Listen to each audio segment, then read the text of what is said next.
Merci d'avoir accepté l'invitation du Club France Initiative. Alors Jean-Baptiste, vous êtes déjà une figure connue au sein de notre club puisque vous avez participé à nos travaux, notamment en préparant et en signant une note avec 10 propositions pour la géopolitique du sport français. Vous êtes un expert en géopolitique du sport. On vous voit d'ailleurs beaucoup en ce moment sur les plateaux ou en radio pour parler de la Coupe du monde de football au Qatar qui vient juste de démarrer. Alors, justement, on va en parler ensemble. Je rappelle que vous êtes un consultant, vous êtes un enseignant, vous êtes un conférencier, vous êtes un auteur. Vous avez écrit plusieurs ouvrages, dont Géopolitique du sport, La République du foot, ou encore l'Atlas de la géopolitique du sport qui vient juste de sortir là très, très récemment. Et je vous encourage tous vivement à lire ces livres. Euh, Moi, ce que je voudrais faire pour démarrer cette interview, Jean-Baptiste, ce serait de nous réexpliquer en quoi le sport est-il un outil d'influence et un outil de soft power. Dans l'expérience humaine, le sport, c'est par définition ce qui est le mieux partagé. C'est-à-dire que où que vous soyez dans le monde, et on a l'exemple avec cette Coupe du Monde au Qatar, à partir du moment où vous regardez le match, vous oubliez tout le reste. Et c'est surtout un événement, cette Coupe du Monde, qui devrait rassembler, selon la FIFA, 5 milliards de personnes, et pour la finale, rassembler et toucher la moitié de l'humanité. Vous êtes donc sur un événement global, c'est simple, hein, en dehors du Covid, il n'y a rien d'autre qui est, sur les dernières années, rassemblé autant de monde. Or, le sport a été très longtemps investi par certains types d'États, notamment par les premières puissances mondiales, très peu par les autres. Aujourd'hui, c'est devenu une dimension essentielle de toutes les politiques de puissance, et même plus généralement. Rares sont les États dans le monde aujourd'hui à ne pas avoir investi le sport. Alors pourquoi c'est un outil d'influence? Parce que le sport permet de changer les images mentales qu'on a, les représentations qu'on a d'un pays. Donc en termes de nation branding, c'est-à-dire la capacité à vendre vos pays comme une marque, à en définir l'image et les représentations, c'est essentiel. La deuxième chose, c'est que ça permet de montrer votre puissance, à la fois votre puissance traditionnelle. Une puissance sportive, c'est d'abord une puissance économique, c'est d'abord une puissance qui est capable de former sa jeunesse, c'est une puissance qui a des infrastructures et qui est capable de s'en doter. C'est une puissance qui a aussi la capacité à peser dans les instances internationales et notamment à être active diplomatiquement. Donc c'est un révélateur de la puissance traditionnelle, c'est un marqueur de cette dernière. Et puis surtout, dans le monde dans lequel nous nous trouvons, la puissance douce, c'est quelque chose de fondamental, ce qu'on appelle le soft power. Et ce soft power, aujourd'hui, l'un des premiers éléments constitutifs de cette puissance feutrée, de cette puissance douce, c'est le sport. C'est-à-dire que quand on regarde le sport aujourd'hui, on se rend compte que énormément de pays communiquent avec. Regardez par exemple toute la stratégie de l'Arabie Saoudite dans le sport. Elle vise à changer l'image d'un pays conservateur et fermé en le présentant comme un pays moderne. Tout ça en utilisant le sport. Vous avez justement cette assez bonne illustration de ce qu'est et de ce que peut être le sport comme outil d'influence. Aujourd'hui, un État qui vise à peser sur la scène internationale ne peut pas se passer de sport. Et si aujourd'hui vous faites de l'influence, vous devez utiliser le sport. C'est même pas une condition sine qua non, c'est une condition nécessaire. Très bien. Alors, justement, il y a un formidable exemple, c'est celui du Qatar qui est l'organisateur de la Coupe du Monde. C'est peut-être l'une des meilleures illustrations aujourd'hui d'un pays qui utilise le sport à des fins géopolitiques. Vous allez nous expliquer comment. Et par ailleurs, moi, j'ai une sous-question, si je puis dire. C'est est-ce que justement, il y a beaucoup de scandales. Je lisais encore le Guardian sur évidemment les questions des droits de l'homme. Il y a encore eu, euh, il y a aussi un certain nombre d'équipes. Là, juste avant qu'on se parle, l'Allemagne qui font savoir qu'ils ont des désaccords de fond avec le Qatar. Alors, justement, est-ce qu'il pourrait y avoir aussi un retour de bâton à l'issue de ces différents scandales qui pourraient finalement ternir le Qatar et sa stratégie? Alors, la stratégie du Qatar dans le sport, elle a déjà une vingtaine d'années, hein. Elle s'est intensifiée à la fin, finalement, de la décennie 2000 et elle a culminé, finalement, avec l'obtention de la Coupe du Monde, puis son organisation. Donc, l'obtention, c'est en décembre 2010, l'organisation, c'est en ce moment. Vous êtes sur un pays qui a la stratégie d'influence par le sport la plus visible, la plus structurée. C'est une stratégie à 360 degrés qui vise à faire du Qatar un acteur présent dans tous les domaines du sport, exister par le sport, participer au sport, organisé par le sport, mais aussi gagné par le sport. financer le sport via Beansport, via d'autres instances, et être donc un acteur majeur du sport sur tous les plans. Une fois qu'on a dit ça, on se rend compte que le Qatar le fait pour des raisons qui sont liées à sa géopolitique propre. Il a besoin d'exister. Il a toujours été menacé dans son histoire par ses voisins, que ce soit l'Arabie Saoudite, le Bahreïn ou les Émirats Arabes Unis.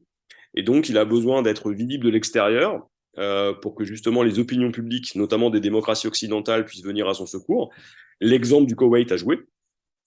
Et à côté de cette stratégie d'investissement finalement tous azimuts du Qatar dans les économies occidentales, le sport a pour objectif de séduire et d'attirer, de parler non pas à votre cerveau, mais de parler à votre cœur, et de vous rendre finalement cet émirat qui était présenté en France en 2010 comme l'État qui rachète la France, sous un autre jour, c'est-à-dire un État qui est capable justement d'être séduisant, attractif, et le rachat du PSG s'inscrit dans cette logique-là.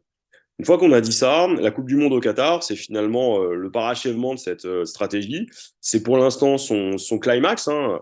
Moi, j'aime à dire que c'est la cerise, finalement, sur le gâteau du soft power qatarien.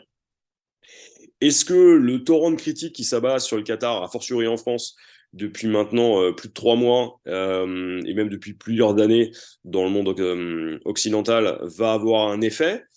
Bah, on se rend compte déjà que cette manifestation, elle est suivie, elle est regardée. C'est-à-dire que, bah, comme à chaque fois dans un événement sportif, lorsqu'il y a des appels au boycott, à partir du moment où le ballon commence à rouler sur le terrain, bah, les gens regardent. Donc déjà, la manifestation en plus est d'assez bonne tenue du point de vue sportif.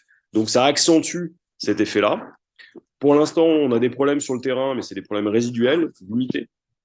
Donc là encore, on est sur quelque chose qui est assez, qui va être profitable pour le Qatar. Et si cette Coupe du Monde soulève des problèmes légitimes, hein, conditions des travailleurs, conditions des minorités, des droits des femmes, questions environnementales, euh, droits finalement non respectés sur le sol qatarien, sans parler finalement de la responsabilité de la FIFA, on est face quand même sur un mondial qui a lieu. Il faut rappeler qu'entre 2017 et 2021, le Qatar a été sous blocus, qu'on est encore en Covid, et que malgré tout ça, malgré les retards et les surcoûts pris, dans le contexte a fortiori de la guerre en Ukraine, le Qatar organise cette Coupe du Monde. Pour l'instant, on n'a aucun problème sur place. Il n'y a a priori pas de problème de sécurité pour l'instant non plus. Donc on est sur une manifestation qui s'apparente pour l'instant à une réussite. Et puis surtout, en dépit des critiques, il faut se rendre compte d'une chose, c'est que cette manifestation au Qatar, elle vise pas forcément les Occidentaux ni les Européens, elle vise d'abord à parler à l'Afrique et à l'Asie. Pour l'instant, ça marche. Et on a pu le voir dans la manière qu'elle a de raconter le Qatar pour le monde. Cette Coupe du Monde 2022 est le lieu de la mise en scène du Qatar dans le monde. Avec la cérémonie d'ouverture, par exemple, on a vu le message qui était celui du Qatar. C'est une Coupe du monde arabe, et le Qatar en est un élément. On a vu le rapprochement entre Mohamed Ben Salman, le prince héritier saoudien, et justement l'émir Al-Thani lors de cette cérémonie. Juste derrière eux, on avait Al-Sisi, le leader égyptien. On avait aussi Tayyip Recep Erdogan qui était présent, alors qu'on le sait en froid avec le leader égyptien. Cette Coupe du Monde est donc aussi le lieu de la mise en scène des relations internationales vues du Qatar et par le Qatar. On a un Iran-États-Unis qui se profile, et il y a fort à parier que le Qatar essaiera de rapprocher justement un Iran aujourd'hui mouvementé et qui commence à être balayé par la révolte légitime des femmes, et de l'autre côté des États-Unis, de Joe Biden, qui ont tout intérêt à se servir de cet élément. Donc on a une Coupe du Monde qui est peut-être plus politique que jamais. Le Qatar le sait, le Qatar s'en sert, et jusqu'à, par exemple, la victoire de l'Argentine, enfin, la victoire de l'Arabie Saoudite contre l'Argentine, on a une véritable vitrine, hein, pour les relations internationales avec cette Coupe du Monde, et notamment celles qui sont défendues et voulues par le Qatar. Le Qatar présente comme une puissance médiatrice, ben, on en a une excellente démonstration dans les tribunes, en dehors des tribunes. Et cette stratégie, encore une fois, sauf catastrophe et problème de sécurité, elle est déjà une réussite parce qu'elle existe, cette Coupe du Monde, elle est organisée, et puis surtout, elle sera probablement une assez belle manifestation pour l'instant. On n'a que des matchs plaisants dans des stades qui sont plus ou moins animés, mais on est sur quelque chose qui est très loin de ce qui était redouté pour l'instant. Très bien. Alors justement, on a nos Bleus qui viennent de gagner 4-1 hier contre l'Australie. Alors comment l'équipe de France pourrait-elle être un levier d'influence pour le soft power français au Qatar? Bah déjà, c'est simple, un footballeur français qui porte la tunique de l'équipe de France, c'est souvent l'un des rares Français connus dans le monde entier. Regardez par exemple Kylian Mbappé, hein, donc le leader de l'attaque française. Il a aujourd'hui un nombre de followers qui est plus important que la totalité des chefs d'État européens réunis. Il représente déjà un élément politique. Hein. Souvenez-vous d'Emmanuel Macron qui l'avait incité à rester pour des raisons qui étaient autres que sportives. Donc au Paris Saint-Germain, le club possédé par le Qatar. Vous êtes sur une équipe de France qui représente la nation aussi. Donc c'est un ferment de cohésion et d'unité nationale. On se souvient tous de 98 et de 2018, lorsque les Bleus ont gagné leurs titres mondiaux. Ça rassemble les gens, au-delà de leurs clivages, de leurs différences, et finalement au-delà du contexte. Alors, ça dure pas forcément, mais c'est important dans ce qu'on appelle le nation building, la capacité à construire l'unité. Et là où c'est important en termes d'influence, c'est à l'étranger. C'est un vrai facteur de rayonnement.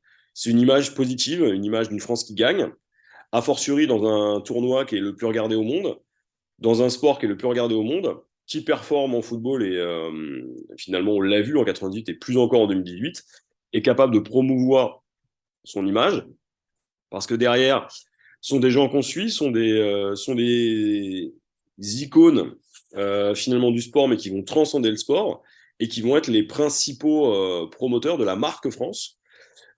Cette équipe de France de foot, quand il n'y a pas de scandale, quand il n'y a pas d'affaires et quand ça sourit sur le terrain, est finalement le premier ambassadeur de la marque France. Et on le verra avec les Jeux, notamment de Paris 2024. Le sport va être un excellent élément de nation branding et plus sûrement, ça va être un élément de politique publique extrêmement efficace, à très forte visibilité médiatique. Et il suffit de voir ce que ça donne quand un pays gagne. Bah, avec la France, on en a déjà fait l'expérience. Et donc, on est face ici exactement à ce type d'opportunité. Cette équipe de France doit être vue comme un élément de notre soft power et devrait être accompagnée comme ça l'est pour d'autres États. Pensons par exemple aux États-Unis et à leurs équipes de sport collectif. Elles sont systématiquement vues comme des relais d'influence. Et ça, c'est peut-être encore quelque chose qu'il faudrait qu'on travaille. Question subsidiaire sur ce point, on a vu Emmanuel Macron qui disait que le sport, ou en tout cas que l'équipe de France ne devait pas faire de politique. Je crois que d'ailleurs, vous avez critiqué sur les réseaux sociaux ce point de vue. On le comprend très bien au vu de ce que vous venez de présenter. Euh, la question que moi je me pose, mon analyse personnelle, et je voudrais vous dire, passer par de la vôtre, mais est-ce que d'une certaine manière, Emmanuel Macron n'a pas protégé l'équipe de France, ou en tout cas essayé de la protéger en prenant position de cette façon-là. Et surtout, est-ce que, et c'est d'ailleurs ce que vous venez de dire, c'est la Coupe du monde arabe, et les principales audiences, c'est parler à l'Afrique et à l'Asie. Est-ce que d'une certaine manière, Emmanuel Macron, alors on peut qualifier ça de cynique, voire de réel politique, mais est-ce que c'est pas aussi une manière de préserver le soft power français vis-à-vis de ces audiences-là, qui ne sont pas forcément les plus progressistes? Alors, si on prend la déclaration d'Emmanuel Macron, sur la première partie de sa déclaration, il ne faut pas politiser le sport. C'est vrai que j'ai pu être assez critique sur cette question-là, pour une raison très simple, c'est que sur cette séquence-là, et c'est la première chose qui est véritablement sortie, c'est excessif parce qu'on se souvient l'usage que tous les chefs d'État en ont fait. Maintenant, sa déclaration était plus pertinente que ça, et dans d'autres interventions, je suis revenu plus en nuance sur ce que je disais. Il expliquait que ne pas politiser le sport, c'était protéger les sportifs et donc l'équipe de France. Euh, Finalement, de cette tenaille que moi j'appelle le piège de Coubertin, hein, c'est-à-dire l'idée que le monde sportif s'est construit sur son apolitisme. Or, on demande systématiquement aux sportifs de prendre position. Donc, ils se retrouvent en porte-à-faux systématique. Et a fortiori, quand vous êtes face à des jeunes gens hein, de moins de 30 ans, qui n'ont pas forcément fréquenté finalement les études les plus exigeantes, qui sont certes plus à même des réalités du monde qu'énormément de gens, on ne peut pas attendre d'eux qu'ils soient des ambassadeurs en crampons avec finalement des prises de position qu'ils assumeraient en plus de leur position de simple citoyen. Et là où la position d'Emmanuel Macron est intéressante, c'est quand il explique que l'apolitisme de sport doit être préservé parce que ça protège d'abord les premiers acteurs et ça ne fait pas d'eux justement des porte-drapeaux aveugles et sourds aux intérêts des États. Ça, c'est intéressant. Et justement, cette politique, elle devrait être défendue, sauf que si on va jusqu'au bout du raisonnement, et encore une fois, je le partage, il faut reconsidérer la place des sportifs russes. Et en l'occurrence, protéger les sportifs français, c'est en faire aussi des leviers d'influence positive capables de défendre la marque France, mais on est confronté à un risque de double standard. C'est que si on raisonne de cette manière-là, il faut laisser de côté la totalité des sportifs. Et leur demander aussi de rester finalement dans leur couloir de nage ou d'assumer finalement les conséquences de leur prise de position. On a vu par exemple avec le match Allemagne-Japon, les Allemands se couvrir le visage pour montrer qu'on les empêchait de parler. Ce message était destiné à la FIFA. Hein. On verra que ça fait parler parce que le Japon est plutôt en situation favorable face à l'Allemagne. Et dans ce cadre-là, il y a un risque. C'est qu'on risque de faire de ces sportifs les cibles d'attaques politiques en Allemagne et à l'extérieur. Parce que, à force de se concentrer sur l'extra-sportif, on en oublie le sportif. C'est un argument qui reviendra assez souvent. Donc, pour en revenir à ce que nous disions, il faut préserver la capacité d'influence de l'équipe de France en essayant le plus possible, d'abord, d'avoir une communication la plus maîtrisée possible. C'est-à-dire que il faut s'assurer que de la fédération jusqu'aux joueurs, en passant par le sélectionneur, ils aient été briefés sur ces questions-là. Les Allemands le font, les Danois le font, les Anglais le font. Nous, on a un vrai travail à faire de ce côté-là. Ensuite, il faut rester dans la position qui est celle de la ministre des Sports, qui est celle d'accompagner. Et là-dessus, elle est extrêmement pertinente sur le sujet. C'est-à-dire qu'elle a systématiquement été capable de faire avancer les choses tout en restant dans la marge qui est celle que lui permet à la fois sa position et la question de l'ingérence politique dans le sport. C'est-à-dire que le sport interdit normalement une intervention directe des acteurs politiques. Et donc, ce qu'il faut, c'est encore aller plus loin sur cette question d'influence, sanctuariser littéralement les équipes de France, s'en servir vraiment dans notre diplomatie. Je prends l'exemple de ce que font les États-Unis. C'est ce qu'on appelle sports diplomacy. Ils ont carrément une agence au sein du département d'État qui est dédiée à ça. On n'a pas ça chez nous, en tout cas pas encore. Et donc l'idée, c'est d'aller sur cette influence positive et qu'à chaque fois que les équipes de France se déplacent, on ait des diplomates, mais aussi d'autres acteurs qui les accompagnent, de manière à ce que cette influence française soit pérenne, positive, active et surtout préserver de toute forme de polémique. Les Américains y arrivent, les Européens sont très bons de ce côté-là, les Anglais ont énormément travaillé le sujet, notamment dans leur cadre du Global Britain. À nous encore de travailler sur le sujet. Alors, vous avez déjà partiellement répondu à la dernière question, mais est-ce qu'il y a déjà, selon vous, des enseignements à tirer de cette Coupe du Monde pour l'organisation des prochains grands événements sportifs en France, puisque nous accueillerons dès l'année prochaine la Coupe du Monde de rugby, et puis ensuite, bien sûr, les Jeux Olympiques? Bah, le premier enseignement de cette Coupe du Monde, c'est qu'il faut s'attendre à ce que cette Coupe du Monde soit, tout comme les JO, hein, un terrain de jeu et d'affrontement politique et géopolitique. Donc, il faut s'y préparer. Il faut avoir des arguments prévus, il faut être capable de briefer les sportifs, mais aussi les autres acteurs. On a pu voir ces derniers temps, notamment de la part du président de la Fédération française de football, des déclarations qui n'étaient pas maîtrisées et qui ont porté préjudice à la France et aux équipes de France. Donc, il y a déjà cette dimension prévention. Ensuite, on voit avec cette Coupe du Monde l'importance de la mise en scène du récit national à destination de son propre peuple et de l'extérieur. Il y a un vrai enjeu de storytelling, justement, sur la Coupe du Monde de rugby et les Jeux. On va raconter une autre histoire de France. On va maîtriser ce récit. Il faut être capable de le mettre en scène. C'est pour ça que la cérémonie d'ouverture va être importante. C'est pour ça que le choix des mascottes, par exemple, a pu en faire sourire quelques-uns, mais il est sacrément osé sur le point de vue du point de vue politique, parce que renvoyer à l'héritage de la Révolution française, c'est prendre la Révolution française dans sa totalité. C'est se positionner aussi comme le pays où ont été écrits la Déclaration des droits de l'homme et rappeler le poids politique de la France. Et au travers d'une simple mascotte, J'avoue que c'est un peu audacieux. Si on ajoute à ça le fait qu'on sera littéralement en mondiovision pour ces deux exemples-là, et qu'on est dans un sport aujourd'hui qui connaît quelques crises internes en termes de gouvernance, on a tout intérêt à littéralement travailler cette question-là pour arriver en front uni, ensemble, avec une voix pensée, structurée, capable d'appuyer notre diplomatie, notre finalement diplomatie économique aussi, et essayer de tout faire pour montrer la plus-value de la France et pas la limiter simplement à un pays touristique, mais montrer aussi toutes ses autres forces. Et ça, pour l'instant, ça peut encore être amélioré. Il suffit de voir, par exemple, ce qu'a fait le Qatar malgré les critiques, ce que l'Arabie Saoudite est en train de construire. Il y aurait tout intérêt à penser ça de la manière la plus large et intelligente et intelligible possible. Il y a un enjeu historique pour nous. On peut littéralement basculer finalement dans une décennie qui soit beaucoup plus profitable en s'appuyant justement sur ces deux grands événements sportifs et en tirant le plus de profit possible. Ok.